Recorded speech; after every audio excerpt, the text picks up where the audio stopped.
Okay, today we have to try to answer questions about Grace for President. And I wanted to help you get started on this one because this one can be a little bit tough. I want you to notice the directions say answer each question in a complete sentence. Ooh, that sentence part. We're going to have to work on that. Alrighty, trying to switch things up here, sorry. Okay, number 1 says, what is the setting of the story? So the important word in this question is setting. Okay, I hope you remember that the setting means where did the story take place? If we think about our story, Grace for President, all of it happened at Grace's school. So if I went to write at Grace's school, would that be a sentence? Oh, no, that wouldn't. So let's get rid of that. And we can use part of the question to start our answer. So we could say the setting of the story was at Grace's school. I think, here we go, ready? So I'll try to write nicely, but remember I'm using my mouse to do this. Every sentence should start with a capital, and you should have an end mark at the end. In this case, it should be a period. Wow, this is going to take me a long time. Well, you can get yours written while I'm doing that. And you could shorten it if you would like to. Instead of saying of the story, you could say the setting was at Grace's school. Grace should have a capital because it's the name of somebody. It's a proper noun. Mrs. Lacey worked on that with you, and we've done that too. We're going to need to put an apostrophe in here. Some of you call those flying commas. The setting was at Grace's school. I'm sorry, I'm so slow. Anytime during this video, though, if I am going too quickly, you can pause. So if you're not quite done writing, go ahead and pause here. I'm going to keep on going. The question on number 2 says, why does Grace's heart sink when her teacher announces that she will be running against Thomas Cobb? Well, when they say somebody's heart sinks, you're feeling disappointed. At the very beginning of the story, she didn't think becoming president would be very hard. But then her heart sank when Mrs. Barrington said she'd be running against Thomas Cobb. So here's that part in the story. It is on page 392. You do have a small little booklet with all the stories in it, so you can look back in that booklet too. And right here is the place where it says Grace's heart sank. So let's read beyond there to see what it was.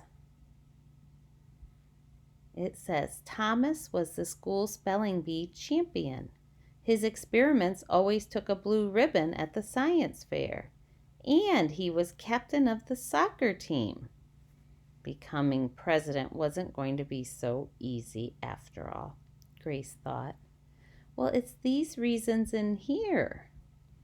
If you were running for president against somebody who won the spelling bee, his experiments always got a blue ribbon, like first place, he was captain of the soccer team, so he's probably one of the best players, so why would it be that Grace's heart sank?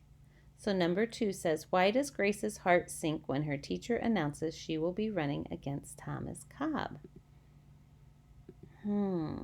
Remember, we have to write it in a whole sentence. I'm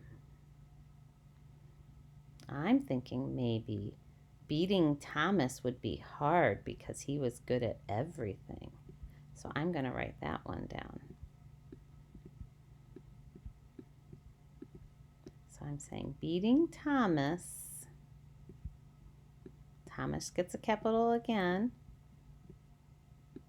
Whoa, sorry about that.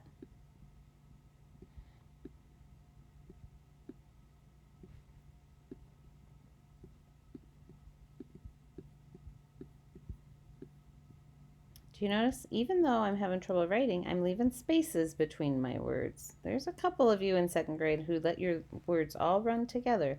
Let's not be doing that today. It will be hard.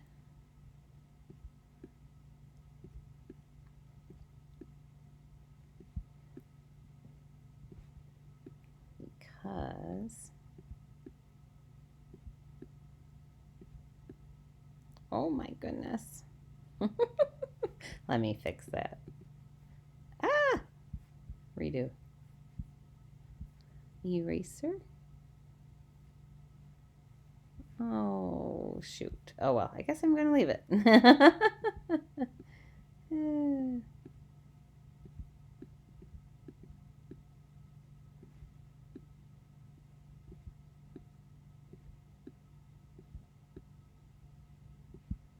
Whoops, I don't quite have enough room. That might happen to you too. Just go ahead and write down under here. It's okay.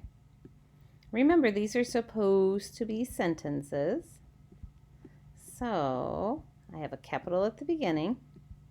I'm going to put an end mark at the end, and it makes sense. Do you guys think spelling matters on this? It does matter. You need to go back into the text and see how to spell words and things. Before you go on to your next question, you should always reread what you wrote to make sure it makes sense.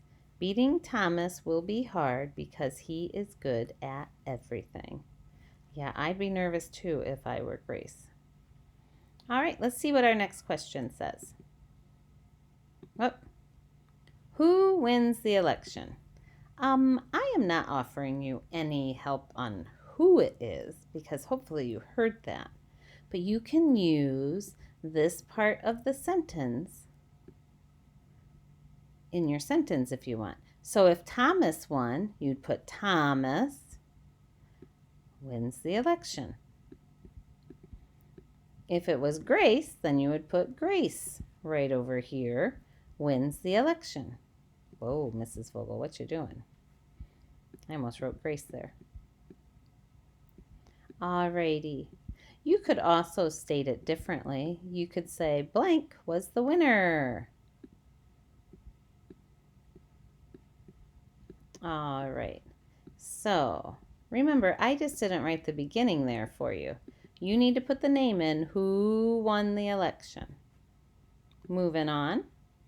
Number 4. What is something Thomas could have done to win the election? So I put a page from the book here. This is page 398. Here are some things that Grace was doing. It says Grace continued to campaign. At recess, she gave speeches. During lunch, she handed out free cupcakes. After lunch, she held rallies. If you remember in the story, Thomas wasn't doing those things. He was studying spelling words and he was going to soccer practice. He thought he was going to win, so he wasn't working very hard at it. Maybe he could have tried one of these ideas that Grace did.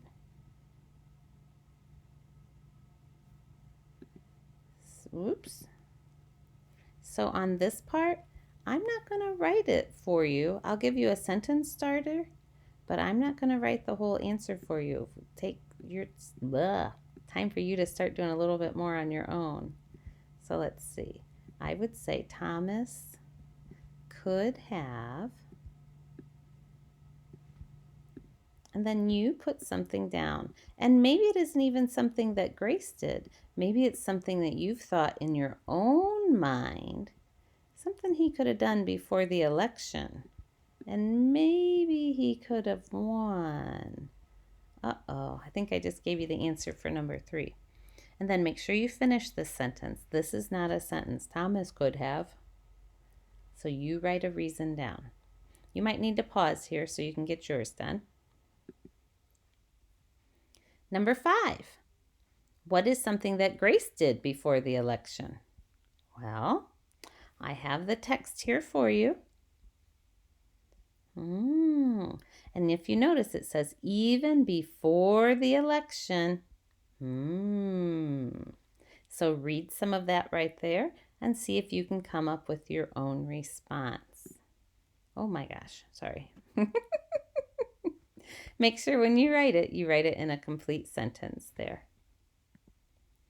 Number 6 says, why wasn't Thomas worried about the election? I put a page to help you here. From our book, page 399, it says, meanwhile, Thomas wasn't worried. Read this to figure out why isn't he worried? He's pretty sure he can win this election. Again, if you need to pause right now so you can write your answer down, you can pause.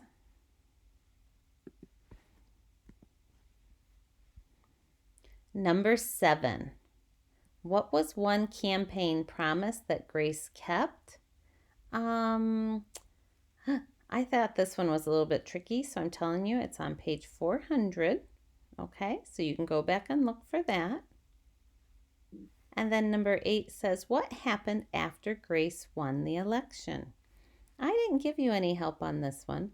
Go back and find in the story where she won the election and see what happened after that. Before you guys finish for the day, make sure you go back and read your answers to make sure they make sense.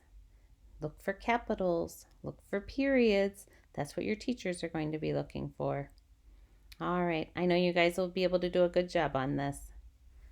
Have a good day.